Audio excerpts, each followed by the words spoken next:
Trump గెలిచినాకైతే stock మార్కెట్‌లు విపరీతంగా పడిపోయినాయండి. దాదాపు నిఫ్టీ గావచ్చు, సెన్సెక్స్ గావచ్చు 2 అయితే చాలా బాంబే సెన్సెక్స్ 2 గూడా బాగా పడిపోయినాయి. దానికి కారణాలు చూస్తే మనమైతే ఎక్కువ మంది దాని సేల్స్ అయితే చేయడం చూసాం. ఎందుకో మరి తెలీదు. ఫారినర్స్ ఎవరైతే ఇన్వెస్ట్‌మెంట్ చేశారో కొంచెం ఇండియన్‌కి సంబంధించిన ఫారినర్స్ వాళ్ళైతే బాగా ఇన్వెస్ట్ చేశారు. కానీ సడెన్‌గా అయితే వాళ్ళందరూ విత్‌డ్రా చేసుకున్నారు. అంటే ట్రంప్ గెలిచినాక పరిణామాలు ఏమైనా మారతాయా? లేకుంటే ఏమైనా ప్రాబ్లమ్ వస్తుందనేది వాళ్ళైతే మొత్తం విత్‌డ్రా అయితే చేయడం చూసాం. విత్‌డ్రా చేయడం వల్ల అయితే స్టాక్ మార్కెట్ సడెన్‌గా అయితే పతనమైంది.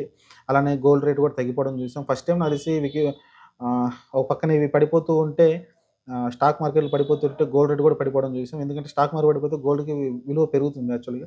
కానీ 2 సైమల్టేనియస్‌లో తగ్గిపోవడం చూస్తున్నాం. ఇంకా అది కారణం ట్రంప్ గెలవడం అయితే ఇంకోటొచ్చేసి ఆహ్, డాలర్ గూడా చాలా పుంజుకుంది. డాలర్ గూడా ఎప్పుడు లేనంత దాదాపు రూ. 85 దగ్గరికొచ్చిందనుకుంటాను. హైయెస్ట్ రూ. 84 చేంజ్ అయితే హైయెస్ట్ మార్క్ అయితే టచ్ చేసింది. డాలర్ గూడా రూపీస్‌లో అయితే. ఓవరాల్‌గా చూసుకుంటే ఇంకా కారణం ఇదే ఉంటుంది. ట్రంప్ గెలిస్తే ఏం చెప్తాడో, ఎలాంటి డెసిషన్ తీసుకుంటాడో దానికి భయపడి కొంతమందైతే కొన్నైతే విత్‌డ్రాలు చేశారు. అంతే ఏం లేదు. స్టాక్ మార్కెట్ నుంచి విత్‌డ్రా అయ్యారు. మళ్ళీ వాళ్ళందరూ మళ్ళీ ఎనక్కొచ్చి మళ్ళీ పెట్టే ప్రయత్నం అయితే చేస్తారు. చూడాలి ఇంకా సిమెంటు, స్టీలు ఇలాంటియన్నీ మందకంగా నడుస్తుంది. అంటే కన్‌స్ట్రక్షన్ ఫీల్డ్ కూడా చాలా స్లోగా ఉంది దేశవ్యాప్తంగా కూడా. దానివల్ల కూడా కొంచెం తగ్గుండొచ్చేమో అనిపిస్తుంది నాకైతే.